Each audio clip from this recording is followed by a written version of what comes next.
आप में से बहुत से लोगों को क्या ये लगता है कि ये भाषा कूल है या ये जेनजी की भाषा है, ऐसे तो बात करते ही हैं, इसमें इतना क्या बुरा मानना? एक और बच्चों को भड़काया जा रहा था कॉकरोच जनता पार्टी और अभिजीत दीपके के मतलब इन्फ्लुएंस द्वारा। अच्छा, आपको ऐसा लगता है कि हाँ वहां भड़काया गया?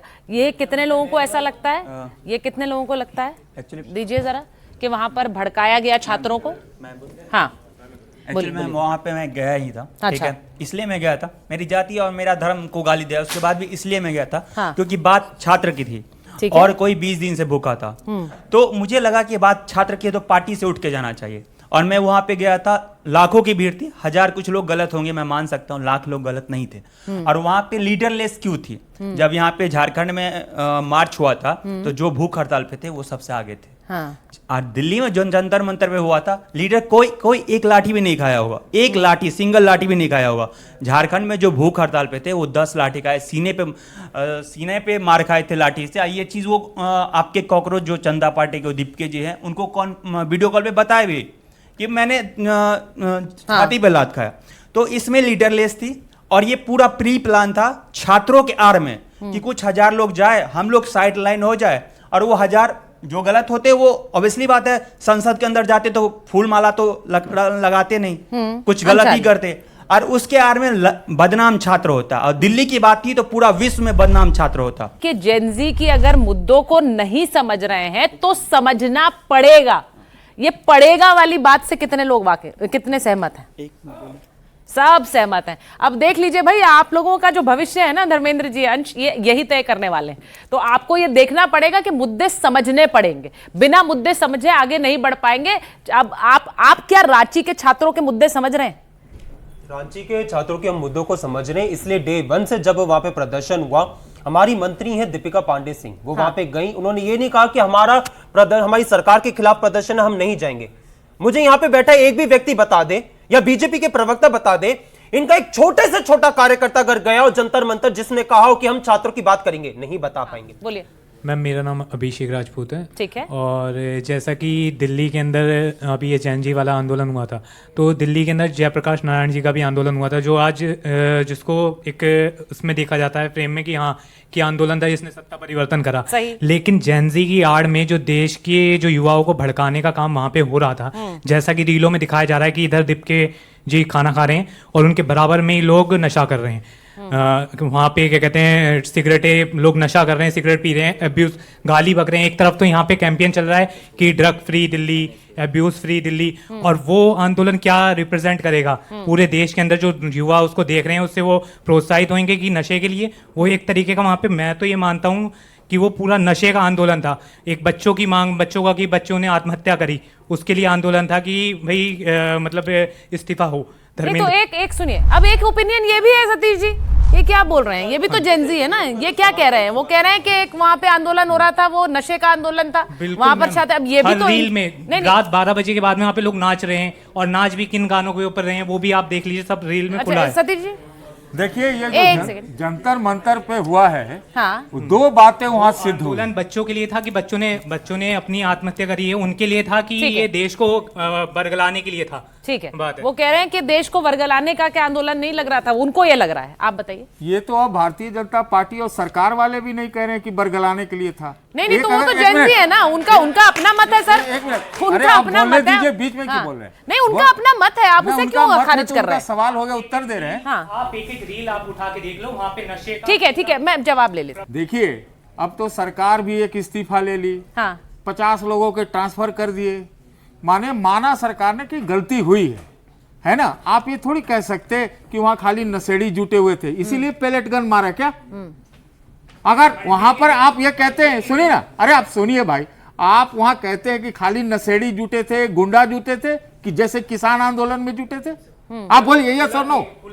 ठीक है, यस और नो बोलिए ना, आप ही से सवाल कर रहे हैं। नहीं, अगर वहां पर निहत्थे और जो मांग करने वाले लोग थे वो अगर आए हैं, उसको बातों को नजरअंदाज मत कीजिए। वो आंदोलन, अरे होंगे गुंडे, वो होंगे गुंडे। वो जंतर मंतर पे जो आंदोलन था देश को भड़काने के लिए था। मैं उसको हर एक रील मैंने उसकी व्यू करी है, उसमें कुछ ऐसा नहीं था जो देश के हक में हो। जो लोग देश के विरोध में नारे लगाते हैं वो लोग उसको रिप्रेजेंट कर रहे हैं, वो लोग लीड कर रहे हैं, तो वो कैसे देश के हक में आंदोलन होगा? बात है। ठीक है, अब एक मिनट, मैं कुछ सवाल जल्दी से ले रही हूँ। हाँ, बोलिए। इसका मतलब आप कह रहे हैं कि देश विरोधियों के आगे सरकार ने घुटने टेक दिए, टिक दिए ना, यही आप कह रहे हैं? मेरा क्वेश्चन पूरे पैनल से है कि कब तक स्टूडेंट्स को एज अ पॉलिटिकल टूल की तरह यूज किया जाएगा? जब मर्जी बच्चों को वोट बैंक के नाम पे चमका दिया, जब मर्जी उनको इग्नोर कर दिया। क्या झारखंड के बच्चे नहीं है? देखिए झारखंड के बच्चे है कि नहीं है? एक सवाल जवाब दे दूं। देखिए, नेता जब अभिनेता बन जाए, चाहे वो किसी पार्टी का हो, किसी सरकार का हो, तब ये गड़बड़ी शुरू होती है। सारे जगह की समस्या एक है, बेरोजगारी की देश में इमरजेंसी चल रही है। ठीक है, वो कह रहे हैं कि रांची के बच्चे नहीं है क्या? धर्मेंद्र जी। सुचरिता जी, इस देश का हर एक बच्चा देश का बच्चा है, चाहे वो रांची का हो, चाहे वो पंजाब का हो, चाहे वो दिल्ली का हो, चाहे उत्तर प्रदेश का हो। लेकिन जो संवेदनशीलता सरकार को दिखानी चाहिए थी वो नहीं दिखाई। बहुत सारे बच्चे के कह रहे जैसे वहाँ का आंदोलन उग्रवादी आ गए थे, उसमें दुष्ट प्रवृत्ति के लोग आ गए थे। आज ये सवाल पूछ रहा विपक्ष कि जो पैलेट गन का इस्तेमाल किया गया, बच्चों की छातियों में जो गोलियां दागी गई, उसका इजाजत किसने दिया? वो सबसे उधर वाले जो हैं उन्होंने बहुत सारे सवाल किए और मैंने सारे लिखे थे, एक एक करके सबसे करते हैं। पहले इधर से शुरू करते हैं। ये है समाजवादी के प्रवक्ता। इन्होंने कहा 12 साल बाद जागी भारतीय जनता पार्टी। नहीं, 12 साल बाद नहीं जागे हम, ये देश जागा है इतने लंबे समय बाद। अगर हम एग्जैक्ट, मैंने कहा था ना हंगामा होगा, प्लीज बहुत बढ़िया, 4 बार पर्चे लिखो, 4 बार। बोलने दीजिए, आप बोलने दीजिए। मैडम एक बात तो बताइए। ठीक, बोलिए। ये बेचैनी है क्या? मेरे बोलते ही चिल्लाने लगे। अभी सुनो भाई, 10 मिनट आधा घंटा बोले पूरे। अरे पेशे नहीं बोले, 3 लोग बोले हैं, आप अकेले आधा घंटा। अरे तीनों एक ही थाली के चट्टे बट्टे हो, चुनाव एक ही साथ लड़ते हो भाई। तो सुनो, मैडम अब आपको रोकना पड़ेगा, मेरा निवेदन है। मैं उनके बीच, मैं बोला उनके बीच में नहीं बोला ना, पेशेंटली सुना ना, सुनने की हिम्मत रखो। सिर्फ बोलना नहीं होता, भगवान ने कान 2 दिए हैं सुनने के और मुंह है, इसलिए प्लीज आप तय नहीं करेंगे। अगर मैं झूठ भी बोलूंगा अपने समय पे गलत कर दीजिए। झूठ क्या बोलोगे भाई? प्लीज मैडम आप बोलने दीजिए। झूठ क्या बोलेंगे? नहीं, आप अपने समय पर बोल दीजिए ना। सही कह रहे हैं। इसी वजह से देश में पार्लियामेंट नहीं चलती, यही ड्रामा करते हैं। बोले ना शांति से। ठीक है, बोलने दीजिए। नहीं धर्मेंद्र जी, मैंने उनको मौका दिया ना अभी। इस देश में पिछले 22 साल में 452 पेपर लीक हुए। बताओ जरा कोई एक इस्तीफा हुआ तो? कोई एक? कांग्रेस 1 में पेपर लीक हुए, कांग्रेस 2 में पेपर लीक हुए, हाँ भाजपा के समय भी पेपर लीक हुए। मैं आपकी तरह हिपोक्रेट नहीं हूं, ड्रामा नहीं करूंगा। कोई एक इस्तीफा हुआ क्या? लेकिन इस बात को मानना पड़ेगा कि भाई पहली बार इस्तीफा हुआ, तो एक काम करते हैं, इसको आगे बढ़ाते हैं। नहीं कराया, अब आगे आते हैं।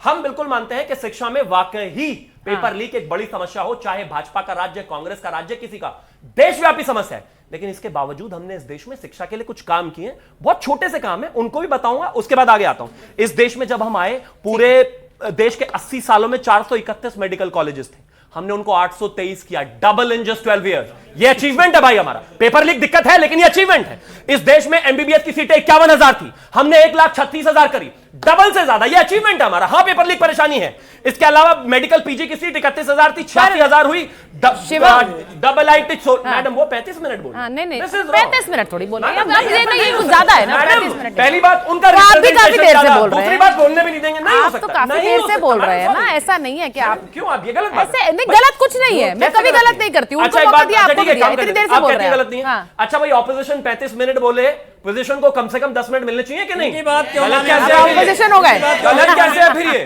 वो ठीक है, बात ऑपोजिशन के 3 प्रवक्ता बात हैं, खत्म करिए शिवम, मुझे दूसरा प्रवक्ता है, वो 10 मिनट भी नहीं। ठीक है, ठीक है, नहीं, पर इतना मैडम सर आपने अभी सुना नहीं है। शिवम, उनका जवाब भी मेरी बात सुन लीजिए। अरे प्लीज ना भाई, नहीं शिवम, एक मिनट, नहीं रुकिए, लीजिए, देखिए मैं एक चीज, अरे भाई सुन लीजिए शिवम, मैं बस ये कह रही हूँ, अरे भाई सुन लीजिए ना, अभी आपने सुना कि छात्र बोल रहे हैं। नहीं, मेरी मत सुनिए, उनकी सुनिए, मेरी मत सुनिए। अभी उन्होंने कहा कि अब उन्होंने कहा वो पूरा भाषण नहीं सुनते हैं, इंस्टाग्राम की 5 घंटे सुनने के लिए चाहूं, लेकिन उनका जवाब तो देने दीजिए। शिवम आप सही बोल रहे हैं, ऐसे नहीं भाई। अंश बोलिए आप। मैं यही कहना चाह रहा था कि ये यहाँ पे कह रहे थे कि हमारे शिक्षा मंत्री ने आके माफी मांगा, दहशतगर्द कहने के बाद आपने माफी मांगी उनसे। आपने उनको क्या कहा?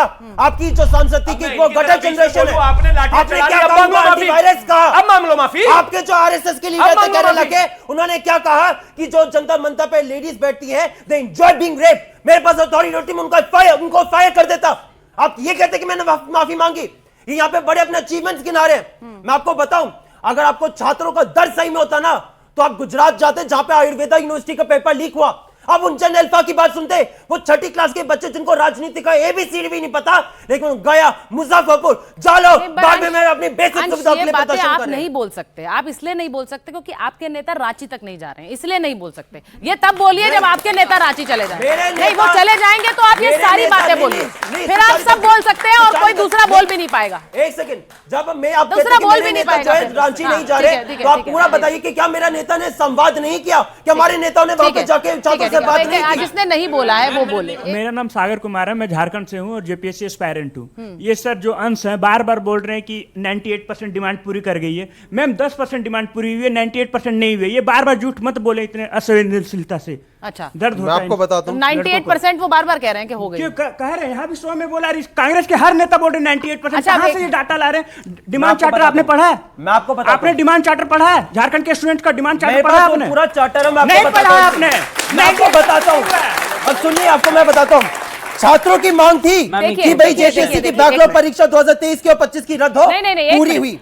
हमारी उनकी मांग थी कि परीक्षा घोटाले में 90 दिनों में जांच हो, बोलने से पूरी नहीं हुई। होगा अंश, यहाँ पर बोलने से नहीं होगा। वो खुद कह रहे हैं मैं झारखंड से आया हूँ। सीधी बात यह है कि अगर 2% ही बचा था, बताओ तो बताइए मेरे को। नहीं, अगर 2% ही बचा था तो फिर लाठियां मारने की क्या जरूरत थी? सुचारिता जी मुझे आप बताइए ना, मैं यहाँ पे कोई भी बात गलत कह रहा हूँ कि अगर जो मैंने कहा, जो मुद्दे गिनाए छात्रों की मांग थी, अगर वो मैंने कहा कि पूरी नहीं हुई है तो बताइए। सज्जन जी, अगर 2% ही बचा था तो फिर लाठियां बरसाने की जरूरत नहीं थी। ये जो वो उन्होंने कहा कि उन्होंने कहा 98% करके भ्रमित क्यों कर रहे हैं? निश्चित तौर पे देखिए, अगर आप 98% मान रहे हैं और उसमें दो और डिमांड थे, एक था कि सीजीएल की परीक्षा रद्द हो और दूसरा ये था कि आपको जो सीआईडी है वहाँ की जांच एजेंसी स्टेट की, उस पर नहीं भरोसा है, आप सीबीआई की डिमांड कर सकते थे। तो उसकी जगह आपको अगर लगता है कि सीबीआई सेंट्रल गवर्नमेंट के अंडर में है, वो कलर्ड होगा, तो आप किसी रिटायर्ड जज सुप्रीम कोर्ट के किसी के अंदर एक कमेटी बना के आप ये संवाद तो कर सकते थे। जिस दिन 10 तारीख को छात्रों का मार्च विधानसभा के लिए हुआ, चूंकि वहां के हेमंत सोरेन चीफ मिनिस्टर खुद लोअर प्राइमरी एजुकेशन देखते हैं, सुविद्या कुमार हायर देखते हैं, चीफ मिनिस्टर आके एक बार संवाद कर सकते थे, क्योंकि जंतर मंतर से आपको सीख लेनी चाहिए। सवाल यहां पे है सबसे बड़ी बात कि पूरी की पूरी फ्रेमिंग ऐसी हो रही है जैसे ये राजनीतिक प्रायोजित है। और दूसरी बात जो आपने कहा, बहुत लोगों ने कहा कि इसमें कुछ असामाजिक तत्व आए, अभद्र भाषा का प्रयोग किया गया। एक बात याद रखिए, ये सब सेकेंडरी है, प्राइमरी है कि जिस बड़ी संख्या में छात्र हैं उसमें ओवरवेमिंगली ज्यादातर छात्र जो थे वो जेन्युइन एंगर से आए थे। सीजेपी हो, सोनम वांगचुक हो, या जो झारखंड का न्याय मोर्चा महतो सब लोग हो, ये माध्यम बने, ये कारण नहीं है। ये बस माध्यम, प्रशांत किशोर बांकीपुर में माध्यम बने हैं गुस्सा दिखाने के, उनके कारण कुछ नहीं हुआ है। तो उस सेंस में अगर आप ये देख रहे हैं तो ये भी देखना होगा कि जितनी राजनीतिक पार्टी, आखिर ये डिमांड एनएसयूआई या समाजवादी पार्टी की छात्र इकाई या आम आदमी पार्टी की छात्र इकाई या बीजेपी की एबीवीपी झारखंड में ही सही, उसने लीड क्यों नहीं किया? तो ये अपने आप में दिखाता है कि यहां पे पॉलिटिकल फ्रेमिंग नहीं हो सकती है। जो छात्र आ रहे हैं वो अलग अलग राजनीतिक पृष्ठभूमि वाले परिवार से। मुझे लगता है जो बात आपने कही है वो अहमियत रखती है कि कोई पॉलिटिकल बॉडीज इसको लीड नहीं कर रही। अगर छात्रों का ये स्वतः आंदोलन या प्रदर्शन है तो उन छात्रों के साथ राजनीतिक दलों को खड़ा होना पड़ेगा, क्योंकि अगर वो राजनीतिक दल इनकी महत्वाकांक्षाओं को समझेंगे तभी ये उनको समझकर आगे बढ़ पाएंगे, वरना ये नहीं होगा। और जैसा कि एक छात्र ने यहां कहा कि बात तो अब समझनी पड़ेगी, सुननी पड़ेगी। तो तालियां बजा दीजिए अपने लिए और बहुत बहुत धन्यवाद आप सबका जुड़ने के लिए। बहुत बहुत धन्यवाद।